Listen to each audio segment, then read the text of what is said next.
This is the Pavilion in Port Clinton, where hikers are welcome to come and stay. Basically a hiker pavilion. It's maintained and taken care of and owned by the church. Port Clinton isn't exactly a hiker-friendly town, but this one church has bucked the trend. They put in a porta-john for the hikers, complete with toilet paper, and they let the hikers stay here for free. There is a donation option if you wish to make one, but it's not a bad shelter. I mean, when you consider it's got lots of picnic tables.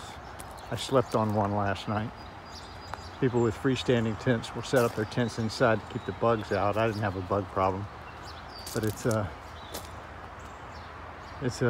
an option for you. You come through Port Clinton. Cabela's runs a shuttle out of Hamburg, Pennsylvania, and they will come up here 3 times a day to pick up hikers to take them to Cabela's.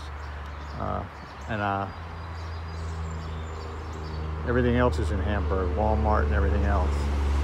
So if you have to resupply, you do it in Hamburg as opposed to Port Clinton. There's not much here other than the hiker pavilion.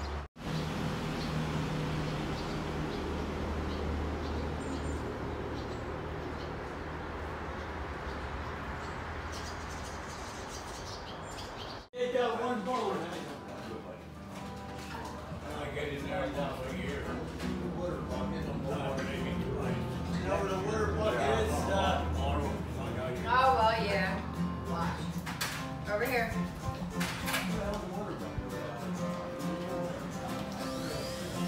Up.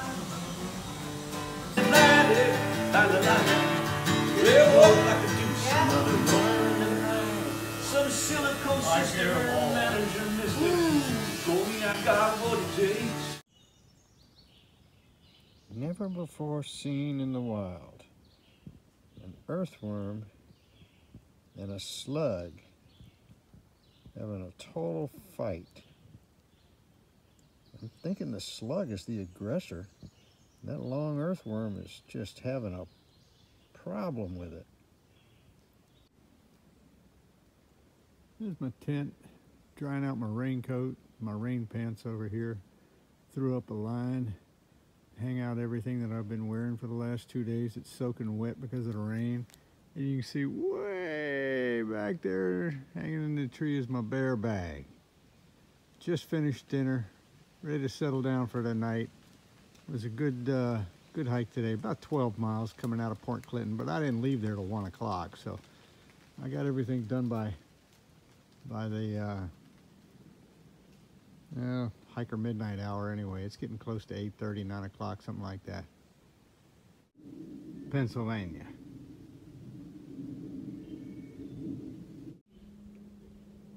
Also Pennsylvania.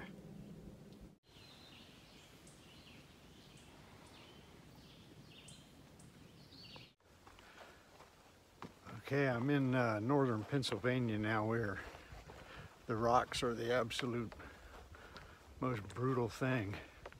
It's not just that there's lots of them, but they're all different sizes, and it makes footing precarious at best. The rocks are what I call side sleepers. They don't lay on their back, they don't lay on their belly, they lay on their side. It's almost like having to walk on shovels that were buried handle down and blade up. It's very sharp and very difficult to negotiate. It makes for slow going. You tend to go somewhere between 1/4 to a half mile an hour for sometimes 30 minutes at a time. Slows you down. I did a 20-mile day yesterday. In that 20-mile day, I happened upon 2 ridge lines that I had to go through. I had no idea were coming. At the time, it was raining hard. It's been raining hard for the last couple of days, but it rained on me 5 times yesterday. That means it rained, then it dried up, then it rained, then it dried up. It did that 5 times, and in both times that I was on those ridge lines, it was raining hard. It was tough. I was scared. I mean, it was far more difficult than I thought it was going to be.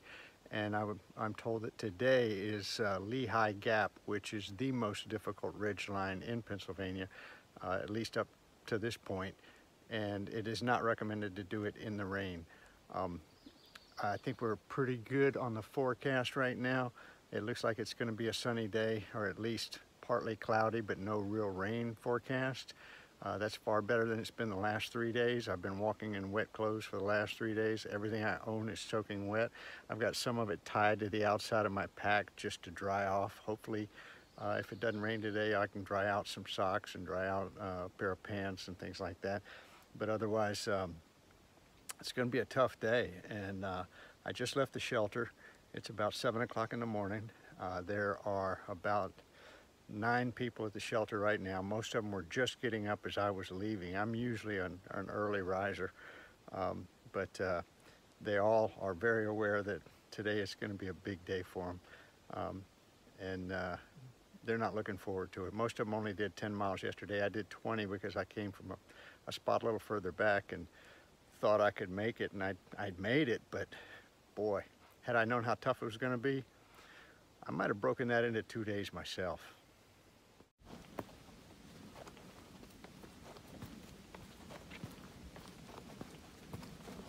This is a good sign. Sunlight. Early in the morning. This will dry things out.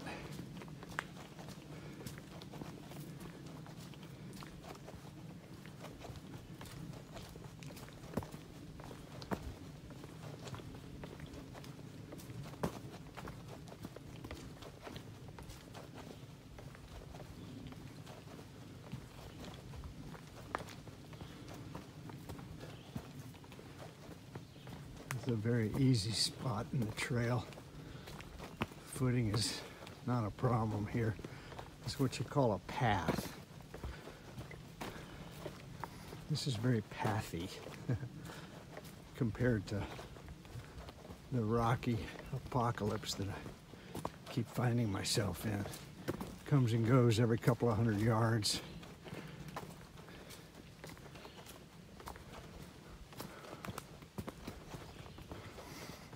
Pennsylvania's got the reputation of being the rockiest state, northern Pennsylvania. The change in terrain is random. You never know what's coming. Sometimes it's, you know, kind of nice like this. You can walk, you don't even need your trekking poles. Then all of a sudden it jumps to a jumble of small Legos, and you feel like you're wearing bedroom slippers and blindfolded, walking down a hallway paved in them. There's not much you can do about it. And all of a sudden it jumps to these boulders. You climb a ridge line, and you wonder how anybody could negotiate this. But I keep thinking back to Grandma Gatewood, and by golly, if she could do it at age 67, I can do it at age 66. So that woman's been my inspiration this trip many times. She hiked this trail 3 times. I think the last time she was well into her 70s. So it's not impossible.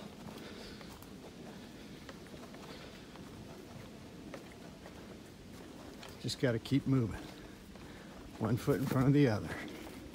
Keep moving that ball forward. Keep pushing play.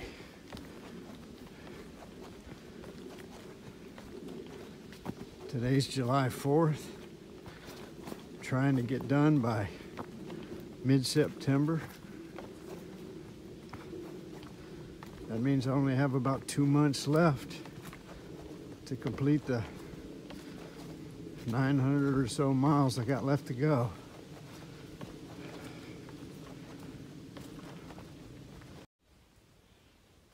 And just like that, The path turned to an apocalyptic jumble of boulders.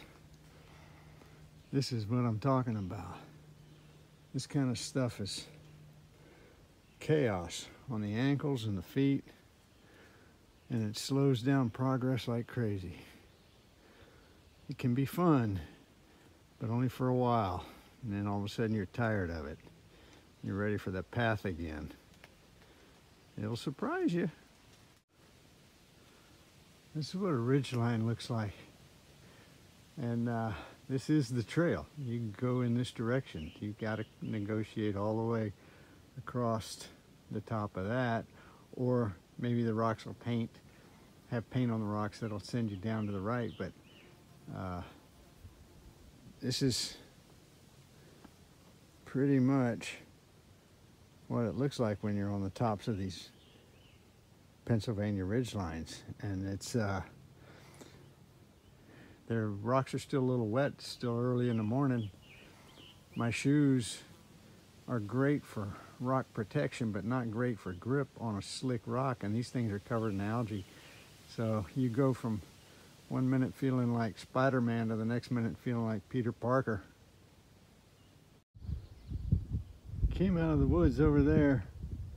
Trail just leads directly over these rocks, and somewhere down there, I have no idea, but this is what power lines look like. Also Pennsylvania. Also Pennsylvania. It really does vary. And it comes in stretches. I might go a mile or two doing 2.5, 3 miles an hour, 3.5 sometimes.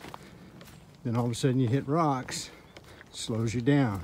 You should still average no slower than 1.5 miles an hour, but rarely faster than 2.25. Unless you're really a mountain goat, and some of these kids are. Remember, I'm an old goat, so I don't get over 2.5 miles an hour for an average very often, but paths like this will help it, and it does happen, even in Rocksylvania. On cars. But I enjoyed it. You said you did this about 36 years on and off? Take care of this. This particular shelter? Yeah, well, my son is 56, and he was up here when he was about 14, 13, 14, helping me out. Yeah. See, we used to come up a short way. There's a short way down here, but it's through private property and that. So, and it's all this still. You know what still grass is? Yeah. It's a lot of that in there. I don't like to walk through there. I don't mind snakes, but I don't want to step on them. Right. Even a black snake scares me when I step on it. I'll go up and I'll be from here to a rattler. I don't mind it, but to come upon it abruptly, that scares me. They all leave late. My group is late. Well, I appreciate everything you do for the trail. Well, you know. Even if it's just, you know, if you're dealing with one shelter, that's a big enough job. Yeah, well, I'm actually maintained. I just gave it up. There's a corridor. You know what the Appalachian Trail corridor is? Yeah. Corridor. You know what that is? That's the property line. Yeah. Uh-huh. I maintained about a mile. Well, a couple of us maintained. Right. From 309 that way. When you cross 309, toward the Allentown hiking shelter. Yeah. But it's like this, because you're walking on the side of the mountain like that. So yeah. I maintain that.